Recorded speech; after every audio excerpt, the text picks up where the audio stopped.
I think that empathy thing. I certainly know there's probably our listeners listening now, and they can think of really big examples. I remember I was very, very fortunate, and this was actually wasn't an energy example. When I was a student, I worked as a barman at Newcastle United Football Club, and sadly, my student days are quite a long time ago. So the football manager at the time was Brian Robson, the famous England manager. But what was amazing in terms of empathy was at the start of every season. I worked there 3 seasons because I was at Newcastle University. At the start of every season, and there must have been a workforce of about 1,100 people. Bobby Robson would go around every single person, whether you're chef, cleaner, barman, and he'd be like, I'm manager of the club, not just the first team. And I always remember that. I mean, obviously, it was probably like the highest profile person I'd ever met at that time, and so on. But there was like a real genuineness to him that he genuinely was about Newcastle as a city, us as a club. We were all one team. Didn't matter if you're like myself, sort of pouring a brown ale, or if you're like Alan Shearer scoring lots of goals. But that was incredible. And then I'd say later in my career, I've sometimes seen it when you have a real dignitary of a leader, people excited to see them, they've got the depot ready, the certs, and if they don't take time to speak to people on that visit or only speak to the most senior people at that geographical location, I've seen that that's the type of thing that's remembered more than any share statement, any statement about reserves. And it's amazing, as you say, that factor of empathy.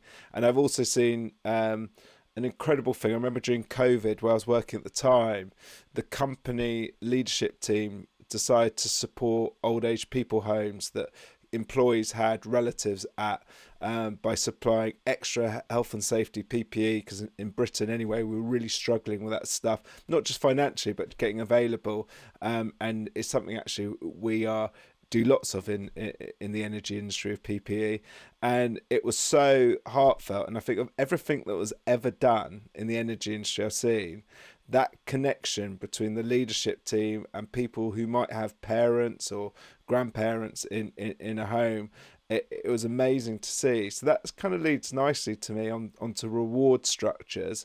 I'm just interested from Mercer's research, what seems to be the best packages for getting people motivated, and is there any tips to say some of our HR professionals or leadership teams when they're thinking about the structure of packages that should be put in place for their employees? Yeah, Mercer's got a significant proprietary database on for the industry on rewards, and I mean clearly when we look at the data sets, pay is segmented by job levels, obviously across the industry.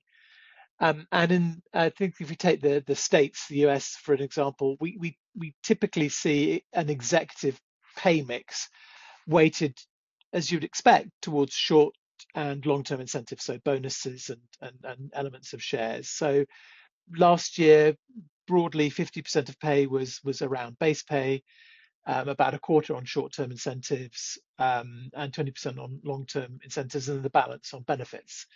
And that I think when you look at a paraprofessional, you see base as high at 68%, short-term incentives around 10%, and LTIs, long-term incentives, where they're applicable, around 5%, and then benefits and guaranteed allowances taking up the rest of that.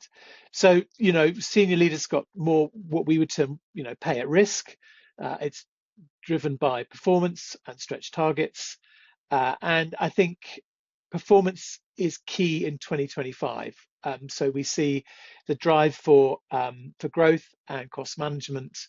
Um, Executive leadership teams are going to want to ensure that the performance is managed well across the industry this year, and we're starting to see that in some of the work that we're doing.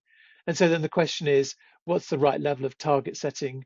What's the right way to drive the results you want as an organization, whilst being realistic about those results, and also ensuring a health and safe working environment for the wider stakeholder community.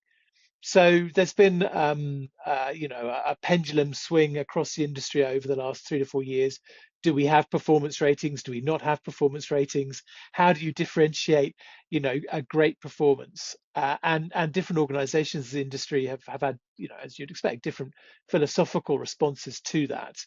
I think that conversation will be an ascendant one in 2025. What is it that will drive the right performance? What's the right pay mix that drives the right level of performance for shareholders and stakeholders alike?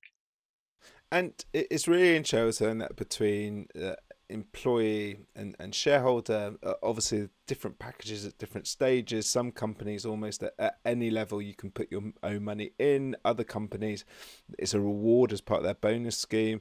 And some actually very much have no share possibility at all. Does that ever affect people in terms of changing, in terms of that opportunity to potentially own part of the company that they're involved in? Or do you find there's really no effect of that?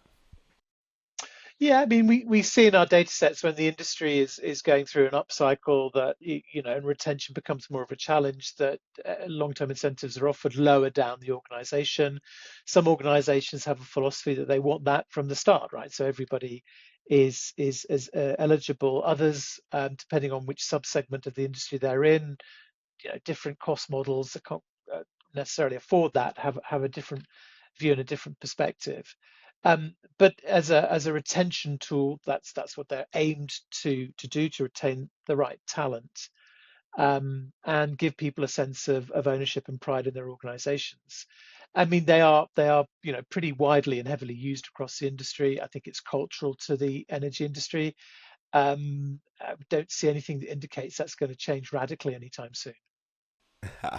I certainly know my first bonus as a grad, whereas people were sensible and put it into ISAs or deposits for houses. I blew it all on helicopter skiing, but it probably tells you more about my personality, So, Milan, than the thing. so life is all about having fun as well, right, Alex? So,